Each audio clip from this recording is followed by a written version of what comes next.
الحمد لله رب العالمين خالق كل مكان مكين وأفضل الصلاة وأكمل السلام على سيد المرسلين وعلى آله الطيبين الطاهرين وأصحابه الأكرمين أما بعد فأعوذ بالله من الشيطان الرجيم بسم الله الرحمن الرحيم قل أئنكم لتكفرون بالذي خلق الأرض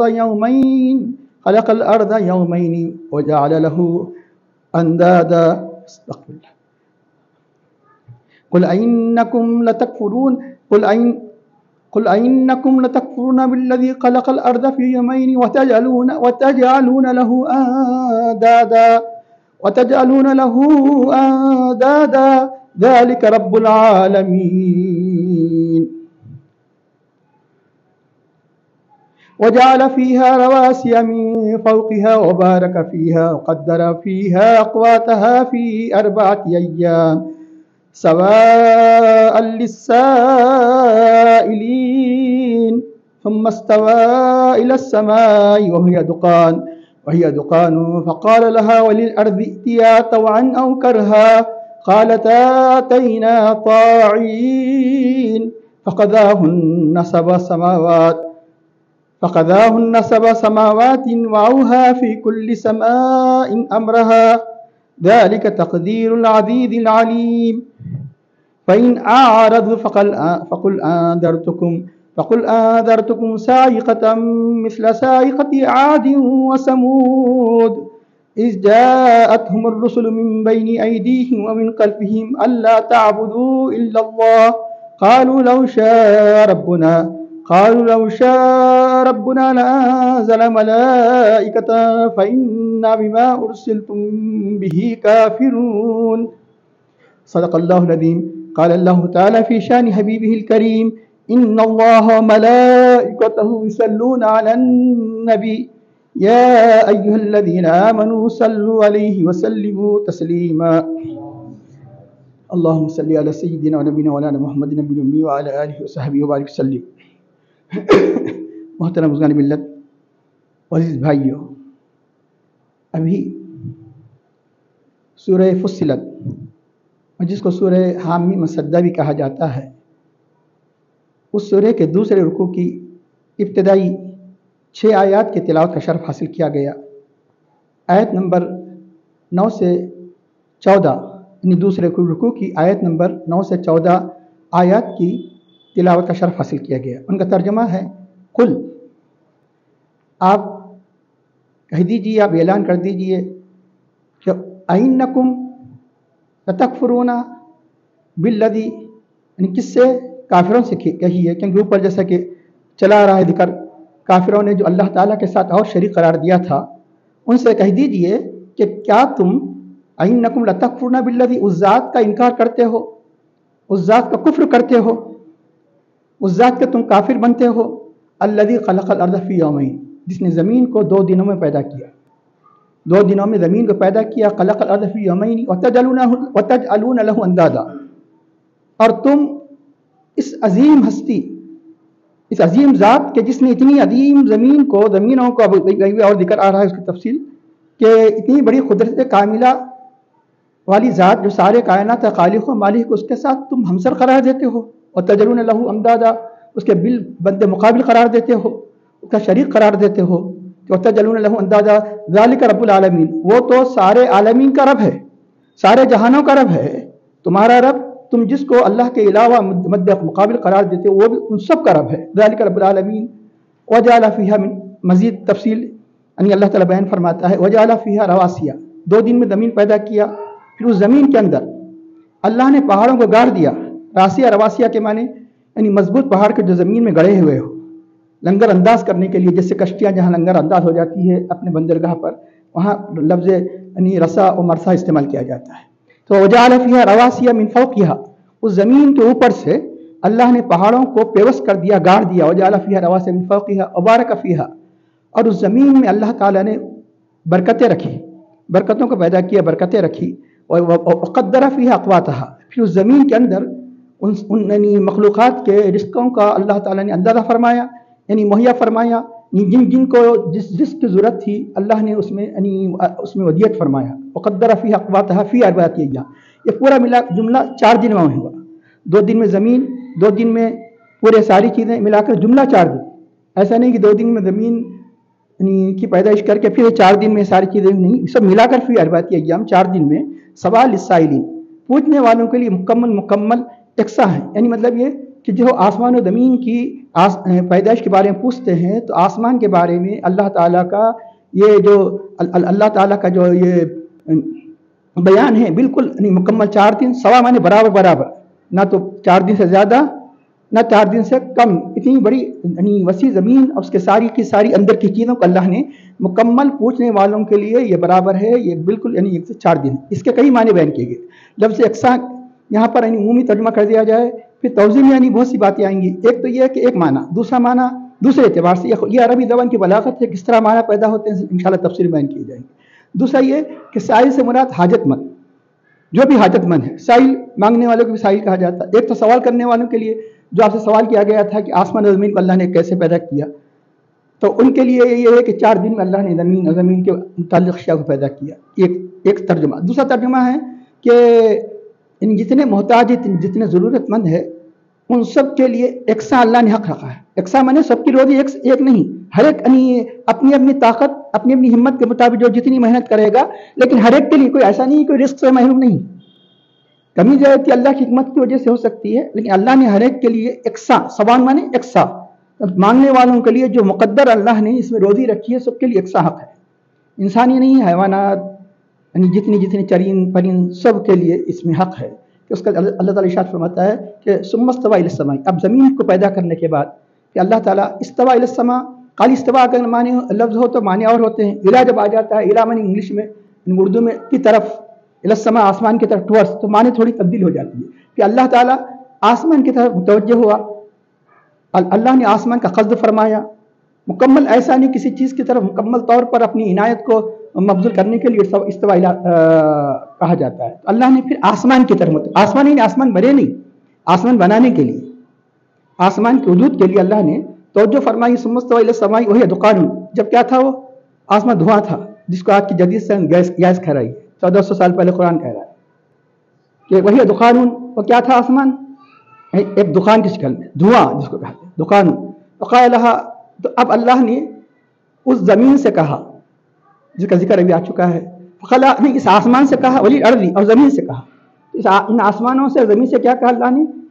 ایتیا، تم لوگ حاضر ہو جاؤ، آ جاؤ، نہیں اللہ کے حکم کے مطابق وجود میں آ جاؤ. ایتیا تو نہ کرہا، خوشی سے آؤ یا نہ خوشی سے آؤ یا جبر سے آؤ، آنا ہی آنا ہے.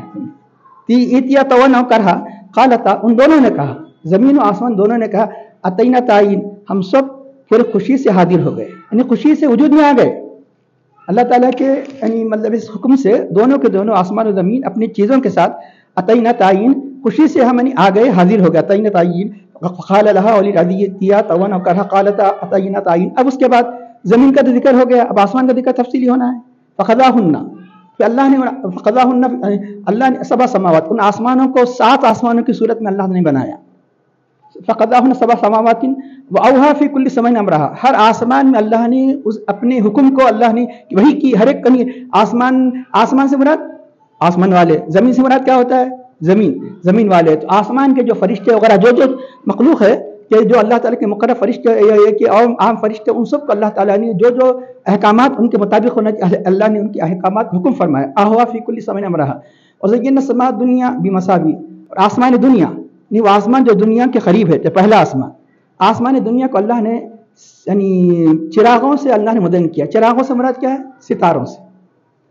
ستاروں سے اللہ نے مدین کیا. حفظاً، یہاں پر اس کا فعل محذوف ہے. اللہ نے خوب حفاظت فرمائی آسمان کی، شیاطین وغیرہ اس میں داخل نہ ہو سکے.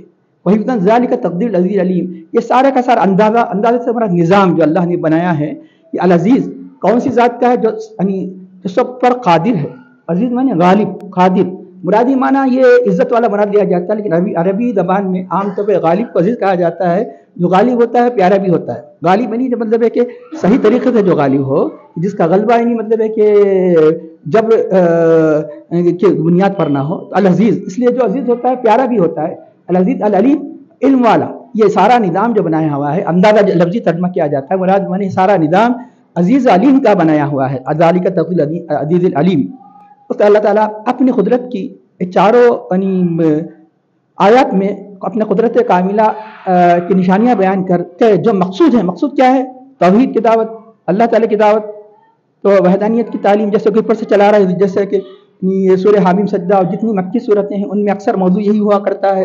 فَإِنْ أَعْرَضُوا، اگر یہ کافر کفار مکہ اور جو ان کی اتباع کرنے والے اعراض کرتے ہیں، اگر منہ پھیرتے ہیں، تو فقل، تو آپ کہہ دیجیے اندرتکم، میں نے تمہیں ڈرایا، میں نے تمہیں ڈراتا ہوں، صاعقۃ، اس کڑک سے، اس خطرناک گرجناک آواز سے. کڑک سے مراد یہاں پر عذاب، اس عذاب سے کہ صاعقۃ مثل صاعقۃ عاد و ثمود، جسے قوم عاد و ثمود پر کڑک آئی تھی، عذاب آیا تھا، اس عذاب سے میں نے تمہیں ڈرایا، ڈراتا ہوں.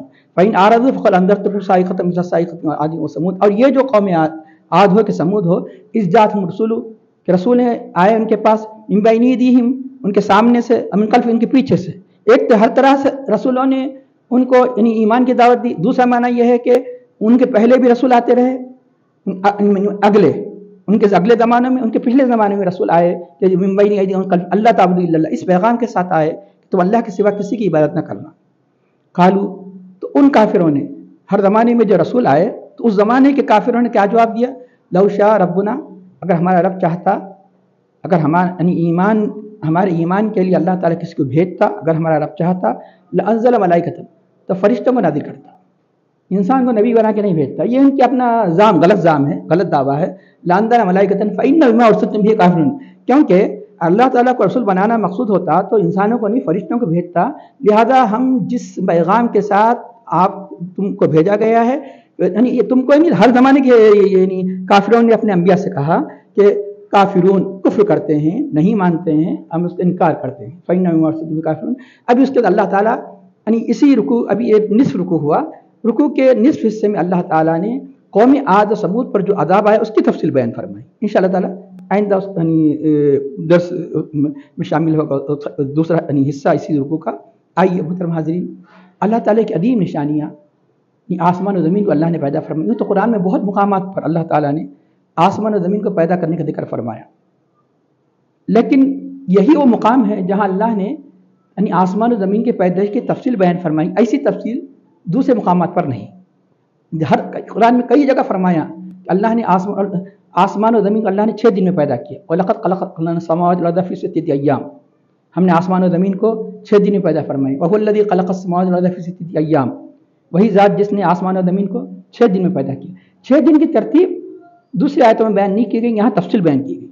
یہاں پر تفصیل بیان کی جا رہی 6 دن میں کتنے دن میں کیا پیدا کیا، کتنے دن میں کیا پیدا کیا گیا، تو اس میں تفصیل بیان. احادیث میں پھر اور مزید تفصیل آتی ہے کہ کون سے دن کیا پیدا کیا گیا. تو اب آئیے اللہ تعالیٰ کی عظیم قدرت، اتنی عظیم کائنات جو آسمان و زمین پر محیط ہے، تو یقیناً جو اتنی عظیم کائنات کو بنانے والا وہی عبادت کا مستحق ہے، وہی سارے کائنات کا خالق و مالک ہے.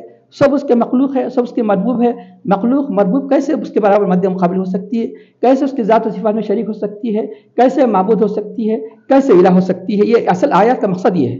مقصد یہ ہے کہ جیسے کہ آپ اپنے ایمان کی تعزیر کے لیے بہت سی بات سائنس کی باتیں بیان کی جائیں گی. مقصد ہے سائنس کی باتیں بیان کرنا نہیں ہے. مقصد یہ ہے کہ ایک تو یہ کہ کافروں کو پتہ چل جائے کہ یہ کلام کسی بندے کا بنایا نہیں ہے، اللہ کا کلام ہے. یقیناً آج جس بارے میں سائنس آج سوچتی ہے، تو 1400 سال پہلے اسلام نے، قرآن نے بتا دیا کہ آج تمام کے تمام یعنی مطلب ہے کہ دنیا کے سائنٹسٹ حیران ہیں یہ ساری باتیں کیسے پتہ چلی. یقیناً وہی کے بغیر پتہ نہیں چل سکتی ہے، اللہ کے بتائے بغیر نہیں پتہ چل سکتی ہے. تو چنانچہ یہ کئی یعنی یورپین دنیا ہی کئی لوگوں کے ایمان کا سبب بن گیا. دیکھیے کم از کم اتنا تو ہوا کہ یہ بات اور ہے کہ دنیا کے مفادات کی وجہ سے اسلام نہیں لائے، لیکن انہیں یہ خیال آیا ہے کہ یقیناً یہ مذہب حق ہے. کبھی حسد کی وجہ سے، کسی اور اسباب کی وجہ سے انسان یعنی حق کو تسلیم نہیں کرتا، لیکن اس کا دل مانتا ہے کہ یہ حق ہے، لیکن اس کی وجہ سے وہ مومن نہیں کہلاتا ہے. چنانچہ اب آئیے یعنی آیات کریمہ کی مختصر سی تفسیر کی طرف ہم آگے بڑھیں. اللہ تعالیٰ نبی پاک صلی اللہ علیہ وسلم سے فرمایا کہ قل انکم، جیسے کہ آپ ابھی اوپر گزر چکا ہے کہ قل انما انا بشر مثلکم یوحی الی انما الہکم الہ واحد فاستقیموا الیہ واستغفروہ، کہ جب انہیں یعنی آپ یہ اعلان فرما دو کہ یعنی مطلب ہے کہ یہ تمہارا معبود ایک معبود ہے، اسی اللہ تعالیٰ کی وحدانیت کی اللہ تعالیٰ نے یہاں پر قدرت کے دلائل کو بیان فرمایا. قدرت کے دلائل میں اللہ تعالیٰ کی یہ عظیم آسمان و زمین کا پیدا کیا جانا ہے. زمین و آسمان کو اللہ قل ائنکم کیا تم انکار کرتے ہو باللذی اس ذات کا الذی خلق الارض فی یومین جس نے زمین کو 2 دن میں پیدا کیا. جملہ مکمل آگے چل کے دوسری آیت میں آ رہا ہے 4 دن. زمین سے نفس زمین کو اللہ تعالیٰ نے 2 دن میں پیدا کیا. کون سے دن میں پیدا کیا؟ احادیث کریمہ میں آتا ہے کہ اتوار سے اس کی ابتدا ہوئی, اتوار اور پیر کے دن پیدا کیا. اس کے بعد یعنی 2 دن میں اللہ نے پہاڑ وغیرہ, چشمے, نہریں وغیرہ 2 دن میں پیدا کیے. تو وہ کون سا دن ہے؟ یعنی اتوار, پیر کے منگل, چاشمہ. اس کا اللہ تعالیٰ پھر آگے چل کے جو آسمان کا ذکر فرمایا 2 دن میں پیدا کیا, اور کون سا دن ہے؟ جمعرات اور جمعہ. پھر یہ آسمان اور زمین میں ہفتے کے دن کچھ پیدا نہیں کیا گیا. تو چنانچہ اتوار سے لے کر یعنی جمعے تک ساری اتنی عظیم کائنات کی تخلیق, ورنہ اللہ چاہے تو کن کہتے ہی اس کا وجود یہ 6 دن کی بھی ضرورت نہیں ہے, وجود میں آ جاتا. لیکن اللہ تعالیٰ اپنے بندوں کو بتدریج کسی چیز کی حاصل کرنے, بتدریج کسی چیز کو پانے کی ترغیب کے لیے اللہ تعالیٰ نے, کیونکہ عالم اسباب ہے, اسباب کے اختیار کرنے کے لیے اللہ تعالیٰ نے یہ ساری کائنات کو, آسمان اور زمین کو 6 دن میں پیدا کیا. ورنہ اللہ کے پاس تو اللہ تعالیٰ قرآن کریم فرماتا ہے کہ اللہ تعالیٰ کسی چیز کے بارے میں کن فرماتا ہے تو وجود میں آ جاتی ہے. جیسے اللہ تعالیٰ آدم علیہ السلام کو ان کے ماں باپ وغیرہ کوئی نہیں تھے, بغیر اس کے اللہ تعالیٰ نے آدم علیہ السلام کو پیدا فرما دیا. ایسے زمین و آسمان کو اللہ تعالیٰ اتنے دن میں اپنے اللہ تعالیٰ جیسے ارادہ فرماتا وجود میں آ جاتا. لیکن اللہ نے مخلوق کی مصلحت کے لیے, اللہ نے حکمت کے تقاضے کے طور پر اللہ نے 6 دنوں میں آسمان اور زمین کو پیدا کیا. قل ائنکم لتکفرون باللہ, تو تم ایسی عظیم ذات کا انکار کرتے ہو جس نے زمین کو 2 دن میں پیدا کیا. پھر وتجعلون له اندادا, اور تم اس کے ساتھ ہمسر مد مقابل قرار دیتے ہو. یعنی اندازہ لگائیے کہ ان کی عقلوں کا, کہ آگے چل کے آپ سن چکے ہیں کہ یہ کیسی قوم ہے جو پتھر اور یعنی کنکر اور لکڑیوں کو تو اپنا معبود بنا لیا, اور کسی بشر کو نبی بنا کر بھیج دیا تو ان کی عقل نے انکار کر دیا کہ بشر نبی کیسے ہو سکتا ہے. پتھر اور یعنی کنکر وغیرہ دنیا کی اشیاء تو معبود بن جا سکتی ہے ان کی نگاہوں میں, لیکن یہ کہ بشر نبی نہیں ہو سکتا, بشر رسول نہیں ہو سکتا. آگے چل کے اللہ تعالیٰ فرماتا ہے کہ ہر زمانے کے رسولوں نے یہی کہہ کر ان کی نبوت کا انکار کر دیا, یہ تو بشر نبی کیسے ہو سکتا ہے, بشریت رسالت کیسے ہو سکتی ہے. جیسے کہ آج کلمہ پڑھ کر یہ کہتے ہیں کہ بشر نور کیسے ہو سکتا ہے, بشر نور کیسے ہو سکتا ہے. بشر یعنی اللہ کے نبی نور بھی ہو سکتے ہیں, اللہ تعالیٰ بشر کو انسان بھی بنا سکتا ہے. بشریت اور رسالت و نبوت دونوں تضاد نہیں, دونوں جمع ہو سکتے ہیں. اسی طرح بشریت نورانیت میں تضاد نہیں, دونوں جمع ہو سکتے ہیں. یہ ذہن میں رکھیے, دونوں جمع ہو سکتے ہیں. اسے سمجھیں گے کیسے جمع ہوتی ہیں. حدیث جبرائیل تو آپ نے تفصیل سے نہیں تو اشارہ تو نہیں سنا. حدیث جبرائیل, حضرت جبرائیل علیہ السلام کیا سب سے پہلے حضرت جبرائیل یہ کہہ کر آئے کہ میں اللہ کا فرشتہ ہوں, انسانی شکل میں آئے. صحابہ حیران تھے کہ کیسا یہ شخص ہے جس کو ہم پہچانتے بھی نہیں, جو سفر کے آثار بھی نہیں, نہ کپڑوں پہ دھبے ہیں, نہیں کپڑے وائٹ ہے, بال کالے ہے. پھر یہ کہ اللہ کے نبی سے ایمان, اسلام, احسان کے بارے میں سوال کر رہا ہے. یہ شخص اس شہر کا اگر رہتا تو ہم کوئی بھی پہچانتا تھا, کوئی پہچانتا بھی نہیں. پھر اگر یہ شہر کا نہیں ہے, باہر سے آیا, تو سفر کے آثار بھی نہیں. جب وہ چلے گئے تو حضرت عمر فاروق رضی اللہ تعالیٰ عنہ سے اللہ کے نبی نے فرمایا کہ کیا تم جانتے ہو آنے والے کون تھے؟ یہ حضرت جبرائیل تھے, تمہیں تمہارا دین سکھانے کے لیے آئے. تو سید الملائکہ یہ کون ہے؟ نور ہے. تو نور اور بشریت جو عارضی طور پر جمع ہو سکتی ہے ہماری ہدایت کے لیے, زمانے طویل کے لیے, کیا بشریت نورانی جمع نہیں ہو سکتی؟ یقیناً جمع ہو سکتی. کئی ایسے مواقع پر نہیں فرشتے کس کی شکل میں آئے, ابراہیم علیہ السلام کا فرشتوں کی جماعت آ گئی, ایک نہیں کئی واقعات ہے. تو یہ بتا دیا اللہ تعالیٰ جیسے باوجود ان کی اصل نور ہونے کے باوجود بشریت جمع ہو سکتی ہے, تو کیا اللہ کے نبی جو سید الانبیاء ہے نور ہو کر بھی کیا بشر نہیں ہو سکتے؟ یقیناً ہو سکتے, بلکہ ان کے نور کو پہلے پیدا فرمایا, بشریت کا لباس پہنا کر اس عالم میں ساری انسانیت کی تعلیم و تبلیغ کے لیے بھیجا. تو اب اب اللہ تعالیٰ ارشاد فرماتا ہے کہ اب اس کے بعد 2 دنوں کے بعد وجعل فیہا رواسیا من فوقہا, اس جو 2 دنوں میں زمین بنائی گئی. پھر بقیہ 2 دنوں میں اللہ تعالیٰ, تیسرے دن اللہ تعالیٰ نے ان میں پہاڑوں کو پیوست کر دیا. وجعل فیہا رواسیا من فوقہا وبارک فیہا, اور اس زمین میں اللہ نے برکتیں رکھی. اللہ نے تمام کی تمام مخلوقات کے رزق قدرنا فی اقواتها فی 4 ایام, یہ سارے کے سارے چیزیں 4 دن کے اندر ہو گئی. سوال السائلین, یہ سب چیزیں ایک صاحب پوچھنے والے میں. جالا بنایا اس میں پہاڑ, اگر اس کا سوال یہ عربی زبان ہی کی یہ بلاغت سے, اگر اس کا تعلق جالا سے ہو جاتا ہے تو جو آپ سے سوال کرتے ہیں کہ زمین کتنے دنوں میں بنائی گئی, یہ مکمل 4 دنوں میں, کمی بیشی کو نہیں. پوچھنے والوں کو لو بتا دو کہ جالا یہ ساری کی ساری چیزیں 4 دن میں. جعل کا تعلق رزق سے ہوتا ہے، قدر فیہا، یہ عربی زبان ہی کے اندر ایک خصوصیت ہے، کیونکہ عربی سوان کا تعلق قدرہ سے ہوتا ہے، معنی اس کے دوسرے ہو جاتے ہیں۔ وہ کیا معنی ہو جاتے ہیں؟ معنی ہو جاتے ہیں کہ ہر ایک کا اللہ نے رزق مقدر کیا ہے، چھوٹے سے چھوٹے کیڑے کو بھی سوال ہم سوچ نہیں سکتے کہ رزق کہاں سے آتا ہے۔ جیسے ایک شاعر نے کہا، سفید پتھر کے کیڑے کو غذا ملتی ہے پتھر سے، پتھر کے اندر بھی اللہ تعالیٰ نے غذا پیدا، پتھر کے اندر۔ موسیٰ علیہ السلام کا واقعہ ہے کہ حیران ہو گئے کہ اللہ اس کے اندر کیسے پیدا ہوا، اللہ نے کرشمہ بتایا کہ کیسے اللہ نے پتھر کے اندر بھی اس کے اندر سبزے کی صورت اس کے رزق عطا کیا۔ تو سفید پتھر کے کیڑے کو غذا ملتی ہے پتھر سے، کسی کا رزق رک سکتا نہیں خلاق اکبر سے، کسی کا رزق رک سکتا نہیں خلاق اکبر سے۔ اسی طرح تمام کائنات کا اس میں حق ہے، اس آیت سوال السائلین۔ اب آئیے اس آیت کریمہ کا توضیح ترجمے کے بعد چند باتیں جس کا تعلق روایتوں سے بھی ہے، جس کا تعلق سائنس سے بھی ہے، ایک مختصر سی اس پر ہم روشنی ڈالیں۔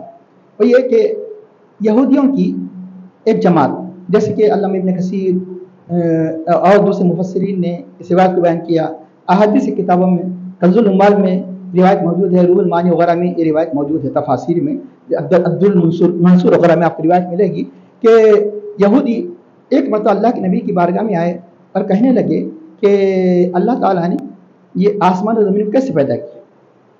اس وقت اللہ نے آیات نازل فرمائی، اللہ کے نبی نے فرمایا کہ زمین کو اللہ تعالیٰ نے 2 دن میں بنایا، تیسرے دن اللہ تعالیٰ نے پہاڑوں کو بنایا، تیسرے دن اللہ تعالیٰ نے پہاڑوں کو بنایا، چوتھے دن اللہ تعالیٰ نے چشمے وغیرہ جو زمین کے متعلق ساری چیزیں غذائیں وغیرہ نہروں وغیرہ کو پیدا کیا۔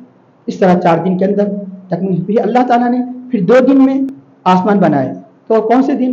جمعرات اور جمعے کے دن آسمان بنائے، جمعرات کے دن پورا آسمان بنا دیا گیا، جمعرات کے دن آسمان بنایا گیا۔ جمعے کے دن اللہ تعالیٰ نے آسمان سے کہ چاند سورج ستارے فرشتوں وغیرہ کو پیدا کیا۔ اور دوسری بات کے مطابق جمعے ہی کے آخری ساعت میں اللہ نے حضرت آدم علیہ السلام کو پیدا کیا۔ کیوں کہ ساری کائنات کا مقصود کون ہے؟ انسان ہے، اس لیے کہ سب سے آخر میں حضرت آدم علیہ السلام کیوں پیدا کیا؟ آپ کی آمد سے پہلے ہی آپ کا انتظام کر دیا گیا کہ نوشا تو کی مجلس تو ہونے والی ہے 1 مہینے کے بعد، انتظامات کب ہوتے ہیں؟ 1 مہینے سے شروع ہوتے ہیں، اسی 1 دن کی مجلس کے لیے 1 مہینے سے اہتمام کیے جاتے ہیں، اسی حضرت آدم علیہ السلام کی پیدائش کے لیے سارے اہتمامات کیے جا رہے ہیں، زمین بنائی جا رہی ہے، آسمان بنایا جا رہا ہے۔ پھر حقیقت دیکھا جائے حضرت آدم علیہ السلام کی اصل حضور نبی کریم صلی اللہ علیہ وسلم ہے، تو سب سے آخر میں کون آئے؟ تو کون سی مخلوق کو پیدا کیا؟ فرشتوں کے بعد، جنوں کے بعد، یہاں تک کہ حیوانات کے بعد بھی، کیونکہ حضرت آدم علیہ السلام سے آنے سے پہلے زمین میں کون تھے؟ چرند، پرند، حیوانات، جنوں کا غلبہ تھا۔ تو اب جو مقصود ہوا کرتا ہے آخر میں بھیجا جاتا ہے، اور سب سے پہلے ساری کائنات سے پہلے، آسمانوں سے پہلے، زمینوں سے پہلے، عرش سے پہلے، فرش سے پہلے، کرسی سے پہلے، لوح قلم سے پہلے کسی کو پیدا کیا تو ہمارے نبی پاک صلی اللہ علیہ وسلم کو پیدا کیا۔ اور ہمارے نبی تو سارے انبیاء کا مقصود ہے، خالی انسانیت کا مقصود نہیں، امام الانبیاء ہے، اس لیے پہلے پیدا کر کے سارے جہانوں میں آپ کو آخری بھیجا۔ آپ کے بعد کوئی نبی آنے والا ہے، کیوں؟ آپ کے لیے ساری کائنات سجائی گئی، یہ زمین کا فرش بچھایا گیا، یہ آسمانوں کا اللہ تعالیٰ قیمہ نصب کیا، اسی آسمانوں کے اندر چاند و سورج وغیرہ کے ستارے وغیرہ اللہ نے ستاروں کی روشنیاں پیدا فرما دی، سب کس کے لیے؟ اس لیے سب سے آخر میں کون تشریف لائے؟ اللہ کے نبی کریم صلی اللہ علیہ وسلم۔ تو مقصود انسانی ہے، انسان بھی مقصود کائنات ہے ہمارے نبی پاک صلی اللہ علیہ وسلم۔ اب اس کے بعد اب دیکھیے یہود ہمیشہ یہ طبیعت میں جو گستاخی رکھی گئی ہے، ہمیشہ گستاخی کرتے رہے۔ جب اللہ کے نبی یہاں تک بیان فرمائے، جمعے کے دن آسمان کی متعلق چیزوں کو بیان کیا، تو اس کا کیا ہوا؟ پھر انہوں نے کہا اللہ تعالیٰ عرش کی طرف متوجہ کی شان کے لائق۔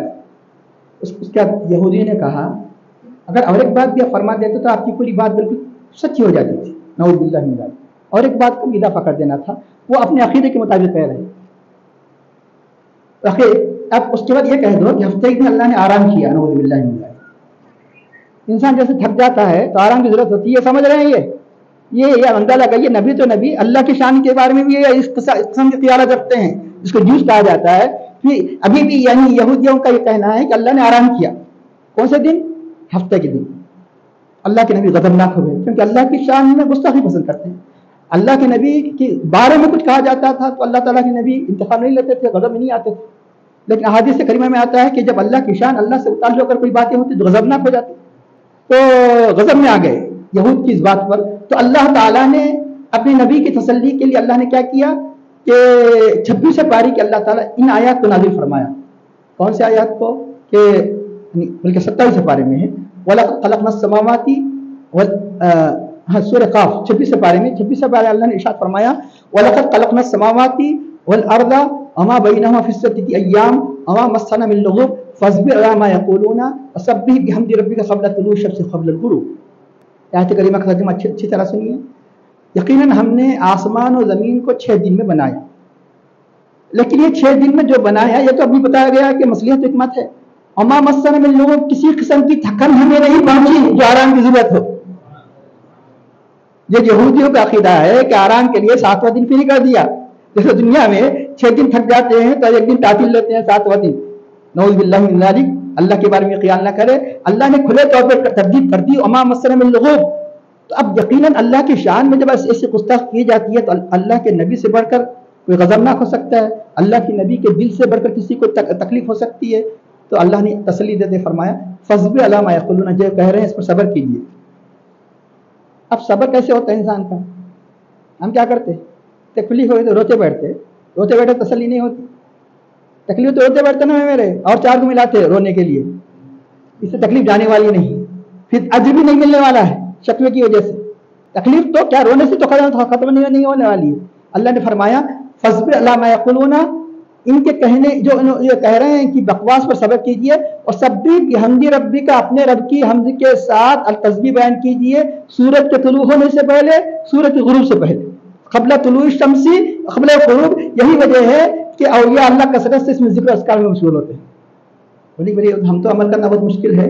ایک تفسیر بھی بیان کی گئی قرآن کریم میں جہاں تسبیح کے ساتھ تحمید کا ذکر آتا ہے تو نماز مراد ہوتی ہے. نماز پڑھیے، کم از کم کچھ نہیں کر سکے تو فجر اور عصر کو پابندی سے پڑھیے، سوچے مت رہیے. اصل میں ٹیوشنوں میں اور یعنی مطلب بچے اور کاروبار والے دکانوں میں اور بچے اور جو بچے جو میدانوں میں واضح رائے مت کیجیے. پہلے نماز پڑھیے عصر کی، کہیں ضائع نہ ہو جائے. یہ دونوں وقت وہ نازک و تحرک کے لیے تجارت زور پر ہوتی ہے. تفریح کرنے والوں کے لیے ساری دنیا کے مناظر اپنے طرف کھینچتے ہیں. دنیا کے بہت سے ہر ایک کا ایک مشغلہ ہوتا ہے اثر. تو اس لیے یہاں پر بتایا گیا کہ 2 وقت، وہ تو جو 2 وقت نماز کا اہتمام کرتا ہے 5 وقت آسان ہو جاتے ہیں. یہ تو اللہ تعالیٰ نے اپنے نبی پاک سے فرمایا، لیکن تعلیم تو ساری امت کے لیے. 2 وقت جو نماز کی پابندی کرتا ہے فجر اثر، اور فرشتوں کے تعلیم کے بدلنے کا وقت ہوتا ہے. اگر آپ کو روزانہ حاضری ڈلانا ہے کہ مسجد کے دروازے پہ رہتے ہیں کون آیا کون نہیں آیا، یہ 2 وقت حاضری. فجر کے فرشتے اثر کو چلے جاتے ہیں، پھر اثر کو دوسرے فرشتے آتے ہیں جو فجر تک رہتے ہیں. پھر فجر شفٹ سسٹم ہے 2 وقت فجر اور اثر. تو سب بھی بحمد ربک قبل طلوع الشمس قبل الغروب. دیکھیے اس وقت کیا صبر کا کیا طریقہ ہے؟ صبر کا یہ طریقہ ہے کہ عبادت میں جو مشغول ہو جاتا ہے دنیا کی کوئی غم اسے نہیں ستاتا. دنیا کے ہر قسم کے غم کو غلط کرنے کے لیے تسبیح تحمید سے بڑھ کر کوئی علاج نہیں. حضرت عبداللہ بن عباس رضی اللہ عنہ ایک مرتبہ راستے سے گزر رہے تھے، سفر کا عالم تھا. کسی نے اطلاع دی کہ آپ کے چھوٹے سے بچے کا انتقال ہو گیا. ایک تو بچے کا انتقال ہونا انسان کے لیے ایک تکلیف دہ ہوتا ہے، پھر سفر میں، پھر ایسا سفر کہ جہاں سے اس زمانے کی طرح نہیں کہ آپ واپس آ سکے آسانی سے، اور سفر میں اطلاع دیا جائے اور تکلیف دہ ہو جاتا ہے. تو فوراً آپ سڑک کے کنارے آئے، 2 رکعت نماز شروع کیے، اور ہمیشہ جتنی پڑھتے تھے اس سے لمبی پڑھے. ہمیشہ جتنی 2 رکعت نماز پڑھتے تھے. ساتھی حیران ہو گئے، بچے کے انتقال کی اطلاع ملی، ایک تو نماز میں مشغول ہو گئے، دوسرے کی نماز عادت سے زیادہ لمبی پڑھ دیے. تو یہ کیا وجہ ہے؟ نماز کے بعد پوچھا، فرمایا کہ یقیناً میرے بچے کا انتقال ہو جانا میرے لیے یقیناً تکلیف کا سبب ہے، صدمے کا سبب ہے. اللہ تعالیٰ فرماتا ہے یا الذین آمنوا استعینوا بالصبر والصلاۃ، اے ایمان والو صبر کے ذریعے سے مدد طلب کرو، نماز کے ذریعے سے مدد طلب کرو. ان اللہ مع الصابرین، بے شک اللہ صبر کرنے والوں کے ساتھ ہے. یقیناً میں جانتا ہوں جو اللہ نے فرمایا کہ تکلیف کے وقت صبر کے ساتھ نماز سے مدد طلب کرنے کا حکم دیا گیا. اس لیے نماز سے بڑھ کر کوئی شے تسلی والی نہیں ہو سکتی. اس لیے میں نے نماز پڑھی اور نماز کو دراز کر دیا تاکہ میرے دل کو تسکین مل جائے. تب تو یہاں یہ روایت ختم ہوئی. اب یقیناً یہ بالکل بات صاف ہے کہ پیدائش کے بارے میں جو اللہ نے بیان فرمایا. اب رہا ہے کہ ایک یہ اس بارے میں گرچہ کے اختلاف ہے، لیکن اکثر مفسرین جس میں خود ترجمان قرآن حضرت عبداللہ بن عباس رضی اللہ تعالیٰ عنہ جیسے عظیم صحابی بھی ہے کہ زمین کو پہلے پیدا کیا، یہ آسمان کو پہلا پیدا. بعض مفسرین اس طرف گئے کہ آسمان کو پہلے پیدا کیا، لیکن وہ قرآن کریم کے سورہ نازعات کی آیت کی وجہ سے. لیکن حضرت عبداللہ بن عباس رضی اللہ تعالیٰ نے بہت اچھا جواب دیا. آپ نے اکثر مفسرین کی رائے یہی ہے کہ قرآن کریم میں 3 مقامات ایسے ہیں جہاں ترتیب بیان کی گئی. ایک تو یہ کہ پہلے پارے میں هو الذی خلق لکم ما فی الارض جمیعا، اور اللہ نے یہاں سورہ فصلت، یہاں سورہ نازعات. تو ایک شخص آ کر مختلف قسم کے اعتراض کرنے لگا. انہی اعتراض میں سے ایک یہ ہے، ہم قرآن میں تضاد پاتے ہیں، اختلاف پاتے ہیں. انتم اشد خلقا ام السماء بناها رفع سمكها فسواها واغطش ليلها واخرج ضحاها. اللہ نے آسمان کی پیدائش کا ذکر کر کے فرمایا کہ والارض بعد ذلك دحاها، کہ اس کا زمین کو اللہ تعالیٰ نے پھیلایا. زمین آسمان کی پیدائش کے بعد اللہ نے زمین کو پھیلایا. ان دونوں آیتوں میں کیا فرما رہا ہے؟ پہلے زمین پھر آسمان کی طرف اللہ نے متوجہ ہوا. اللہ ارادہ فرمایا آسمان کو پیدا کیا. اور پہلے پارے میں هو الذی خلق لکم ما فی الارض جمیعا، وہی ذات جس نے تمہارے لیے زمین میں ہر چیز پیدا کرتی، تمام چیزیں هو الذی خلق لکم تمہارے لیے پیدا کی جو کچھ زمین میں ہے. تو ثم استوى الی السماء کہ اللہ تعالیٰ آسمان کی طرف متوجہ ہوا. تو یہ دونوں آیتوں میں تو بتایا جا رہا ہے کہ زمین پہلے پیدا ہوئی، آسمان بعد میں. لیکن سورہ نازعات کیا بتا رہی ہے کہ آسمان پہلے زمین بعد میں. آپ نے پیارا جواب دیا. اس لیے فہم قرآن عربی زبان کے خالی ترجمے سے نہیں آتا ہے. فہم قرآن کے لیے صحابہ، اللہ کے حبیب صلی اللہ علیہ وسلم کی سنت، صحابہ، ائمہ کی تفسیر کے بغیر قرآن کا فہم حاصل نہیں ہو سکتا.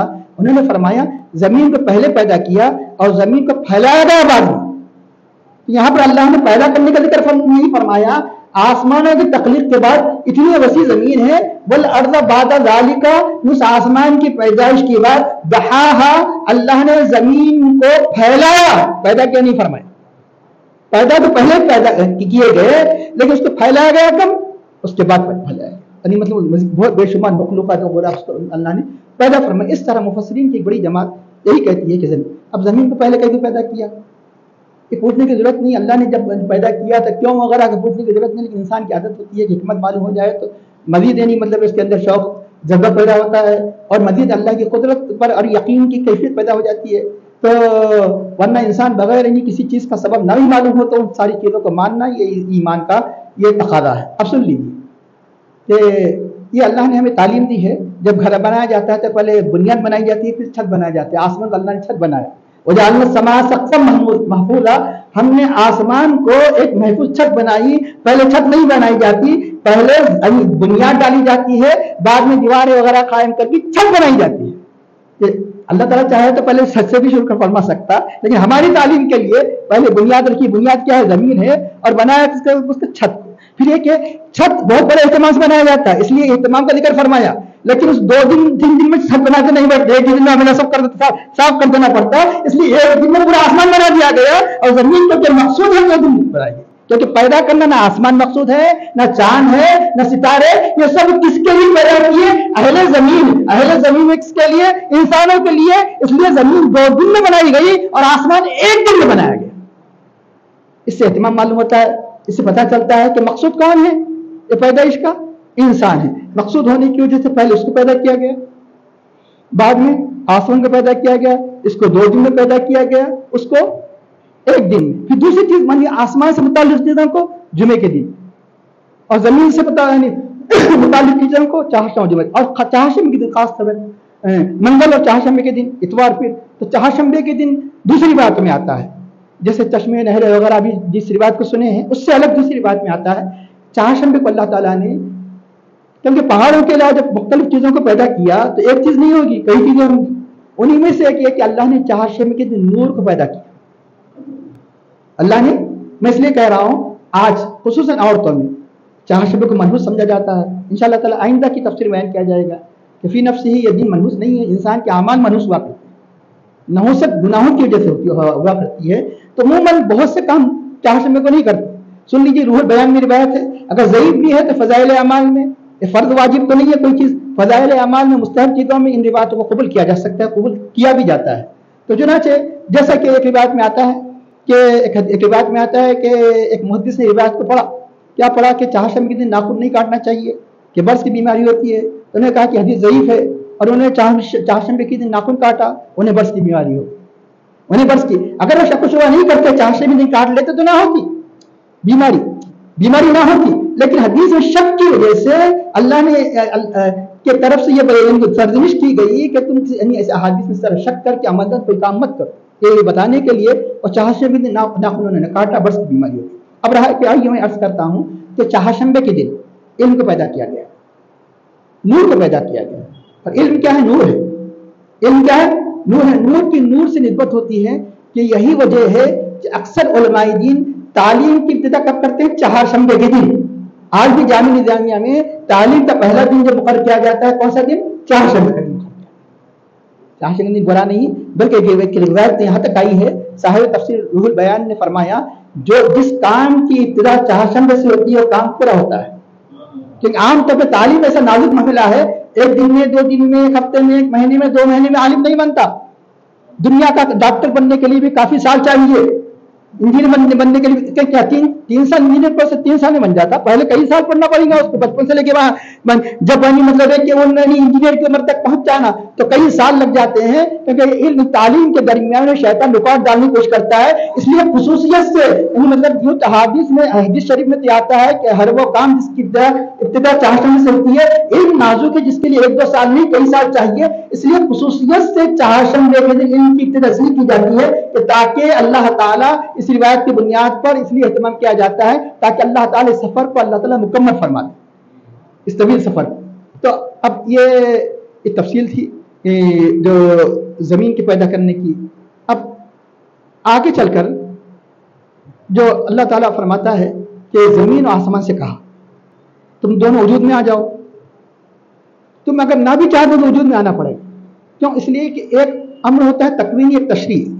تکوینی کا مطلب یہ ہے کہ آسمان اور زمین ساری کائنات سے جو حکم ہوا کرتا ہے تکوینی۔ تشریعی کا مطلب جس میں مکلف کیا جاتا ہے۔ انسان سے معصیت کا تصور ہو سکتا ہے، انسان کافر بھی ہوتا ہے، لیکن زمین آسمان کافر نہیں ہوتے، چرند پرند کافر نہیں ہوتے، کسی صورت میں انکار نہیں کر سکتے، تمہیں آنا ہی آنا ہے، خوشی سے آؤ تو اللہ تعالیٰ کی رضا بھی ملے گی۔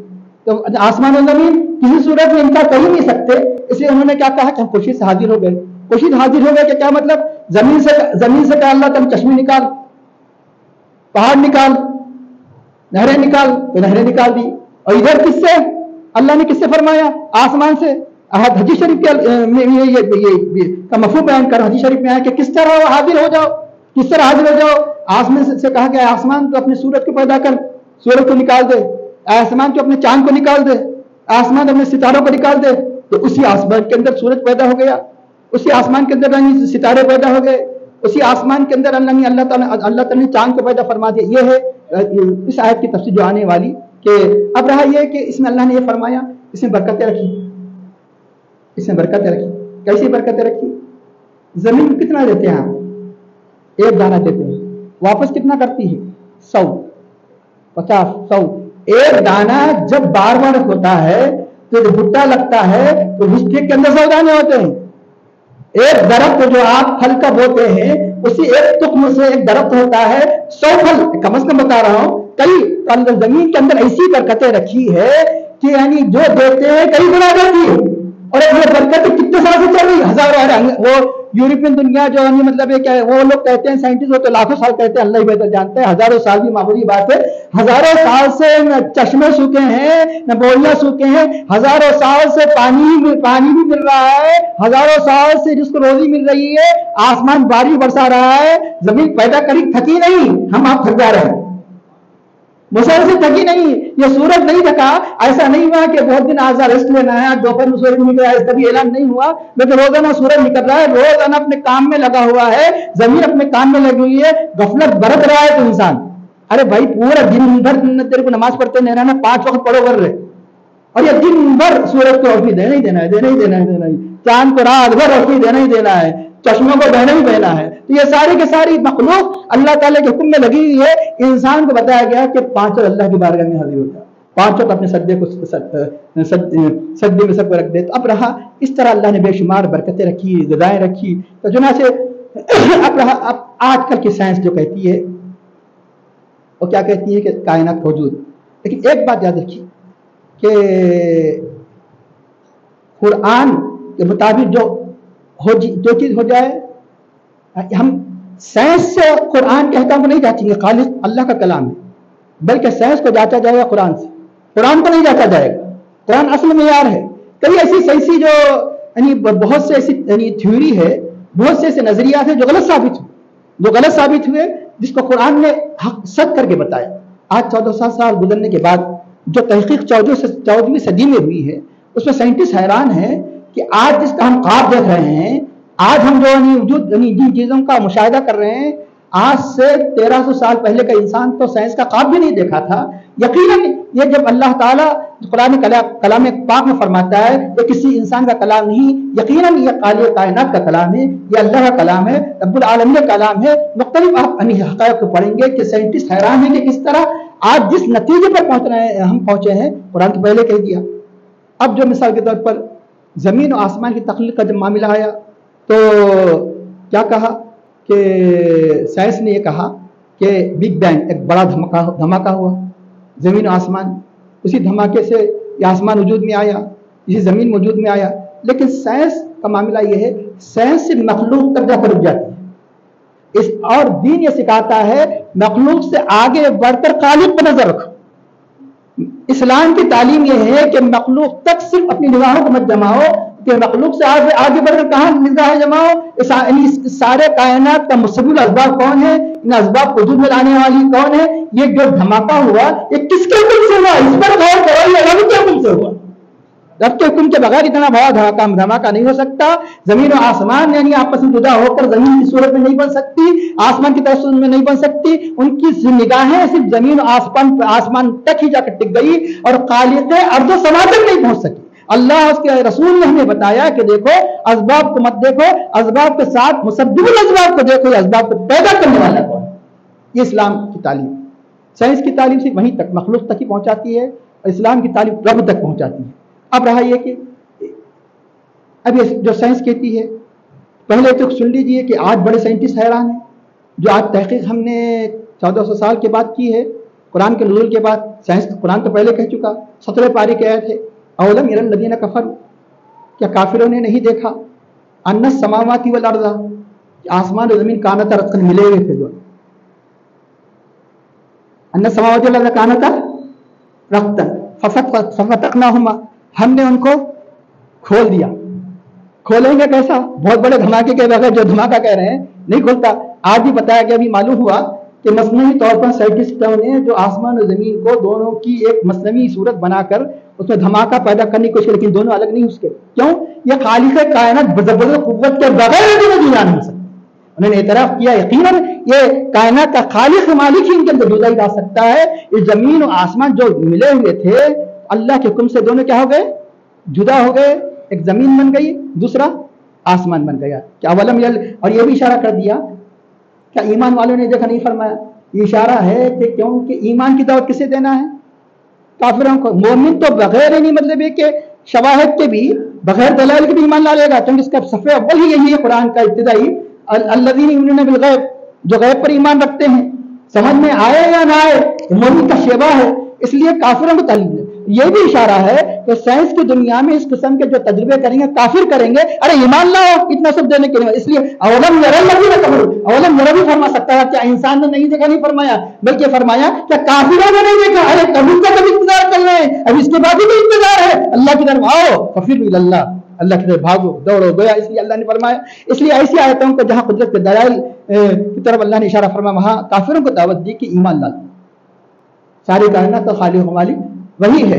اب رہا یہ کہ اب آئیے اور مزید تفصیل یہ ہے کہ جیسے کہ روایتوں سے ثابت ہے کہ اب اسی کی تفصیل جو یعنی دونوں آسمان و زمین ملے ہوئے تھے، تو آسمان و زمین کی پیدائش سے پہلے کیا تھا؟ سوال یہ ہے، آسمان و زمین کے پیدائش سے پہلے کیا تھا؟ سمجھنے کے لیے ایسی کتاب کا سہارا لینے کی ضرورت نہیں ہے جس کے بعد یہ کہے کہ روایت معتبر ہے یا نہیں ہے۔ خود قرآن کریم اللہ نے بیان فرما دیا۔ کہاں بیان فرما دیا؟ 12 پارے میں، پہلے رکن میں، اعوذ باللہ من الشیطان الرجیم، وهو الذی خلق السماوات والارض فی 6 ایام وکان عرشہ علی الماء، وہی ذات جس نے آسمان و زمین کو پیدا کیا اور اس کا عرش کس پر تھا؟